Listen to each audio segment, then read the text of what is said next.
Muy buenos días, gracias por seguir con nosotros. Vamos a hablar de salud porque para Radio Televisión de Veracruz su salud es lo más importante. Y vamos a hablar de un tema bucal, de un tema que nosotros de repente hacemos, no nos damos cuenta y las consecuencias son terribles. Se llama bruxismo y nos hace el favor de estar aquí un experto en rehabilitación bucal, el señor doctor Carlos Guillermo Valdés. Bienvenido, Carlos, buenos días. Muchísimas gracias. El bruxismo, ¿qué es cuando nos mordemos, no? Cuando es el rechinamiento y apretamiento de los dientes de una forma anormal, si se puede tomar el término.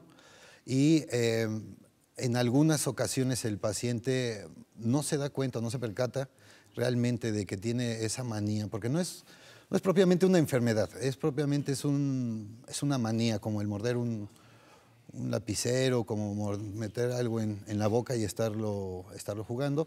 El paciente en este caso rechina, aprieta por ciertos o distintos factores por los cuales esos dientes van a empezar a desgastarse, va a haber una fricción y hasta el grado de primero estallar o astillar el esmalte, después seguido por la dentina dental. Ahora bien, evidentemente no, la causa del bruxismo no es un tema que te toque en tu área de experiencia. Entiendo que tendrá que ser un tema interdisciplinario, pero la bronca es cuando ya sucede el bruxismo. ¿Qué pasa entonces?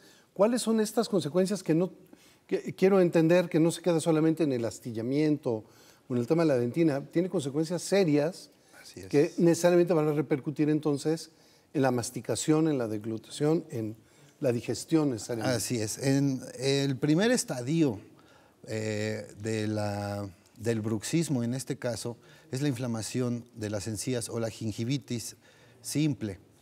El paciente comienza o refiere que al cepillado comienzan a sangrarle las encías. Obviamente hay distintos factores, o hay diversos factores por los cuales se va a inflamar la encía, pero en el bruxismo la encía comienza a inflamarse. Sí, a inflamarse, sí. O sea, pero al inflamarse sangra. Empieza ¿no? El sangrado.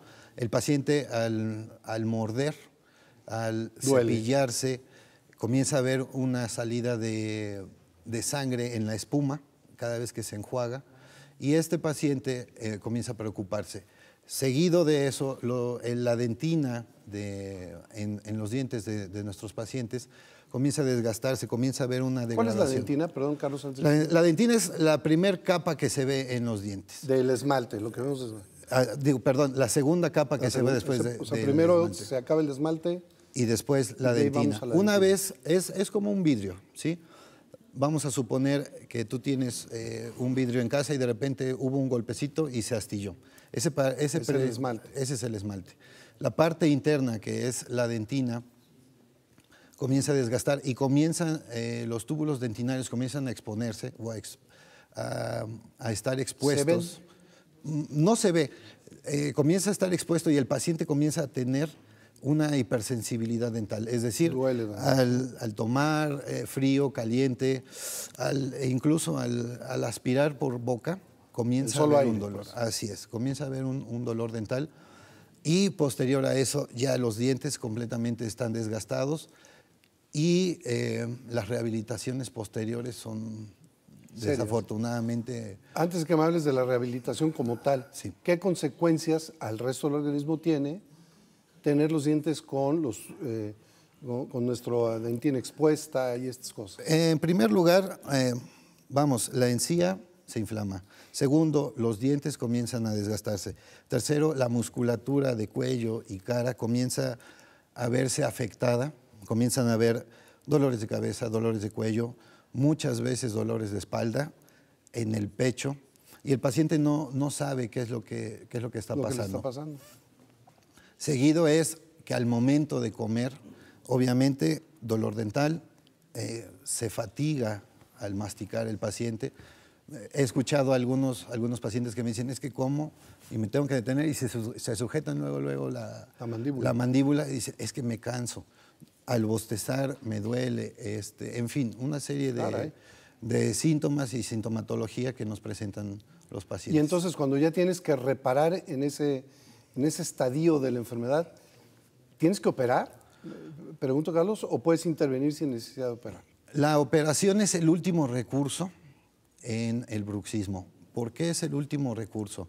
De no haber diagnosticado un bruxismo a temprano estadio, se recurre a la cirugía remodeladora de articulación mandibular. Eso lo realizan... O sea, no nomás el diente. No. Se lleva a cabo con un cirujano maxilofacial, ya que el desgaste en la articulación es tan grande que ya con un bostezo el paciente se luxa su mandíbula. Ahora es que la bronca es que en el momento que lastimamos el esmalte y la dentina, disminuimos también la altura de los dientes. Así es. A veces de manera desigual. Así es. No masticamos parejo. Y eso, quiero entender, es lo que nos causa tanto el desgaste de la articulación como los dolores musculares. Así es. ¿no? Y muchas veces es interdisciplinario. Psicólogo, tal vez psiquiatra, ortodoncistas, periodoncistas, rehabilitadores bucales. El problema cuando el paciente ya lo tiene de manifiesto en exceso, el costo o los costos son muy altos. ¿Pero qué haces? ¿Cambias piezas dentales o reparas esas mismas? Por principio de cuentas, si el desgaste es mínimo, con restauraciones de consultorio, que son resinas o amalgama dental, se puede rehabilitar esos dientes. Cuando los desgastes son mayores, se recurre a la guarda oclusal primero. ¿Qué es eso? Que es un aparatito no tan excesivo, no tan grande como el bloqueador de un boxeador, pero sí es una plaquita muy fina, o en algunos casos es de una consideración gruesa, en la cual es un recordatorio para que el paciente deje de apretar, deje de morder, y preferible, protege, ¿no? Así es, preferible que desgaste el plástico a que se siga desgastando los dientes.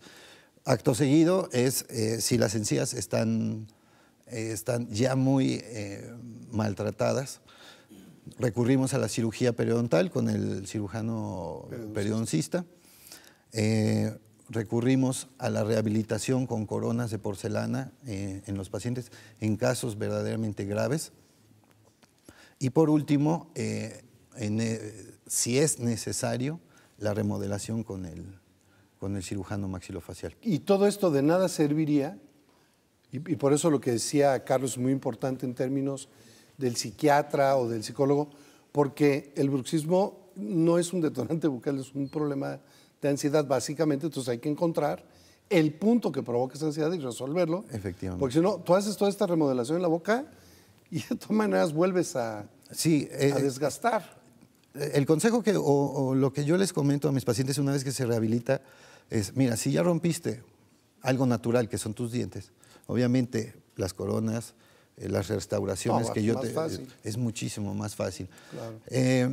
El problema que tenemos algunos o muchos de los dentistas es colocamos una resina, pero no detectamos ese bruxismo y a cada ratito el paciente, oiga, se me volvió a caer, oiga, se me volvió a romper, oiga esto, oiga el otro. Ahí hay otro tema. Ese es exactamente. Entonces, el problema básico es saber detectar y que el paciente reconozca que tiene el problema o la manía del bruxismo para poderlo resolver de manera adecuada. ¿Qué recomendación le das a las mamás, a los papás en casa hoy para detectar de manera temprana el bruxismo?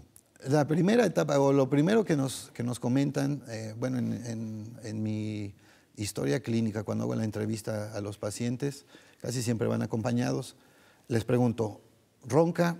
Sí, ronca. ¿Rechina los dientes? Y se quedan viendo los dos así, sí los rechinas a veces o algo. Entonces, nocturno es el primer síntoma o dato que nos da que está rechinando los dientes. En segundo lugar, se le pregunta al paciente, y sí he notado que voy manejando y llevo apretando la mandíbula o llevo apretando los dientes. Ese es el segundo dato que nos podría decir. Y clínicamente ver los desgastes en los dientes. Carlos, muchas gracias por venir, gracias como siempre. Te aprecio mucho que hayas estado con nosotros. Gracias, muchas gracias. Gracias, querido Carlos. Gracias a usted también por el favor de su atención. Seguimos con más A la Veracruzana.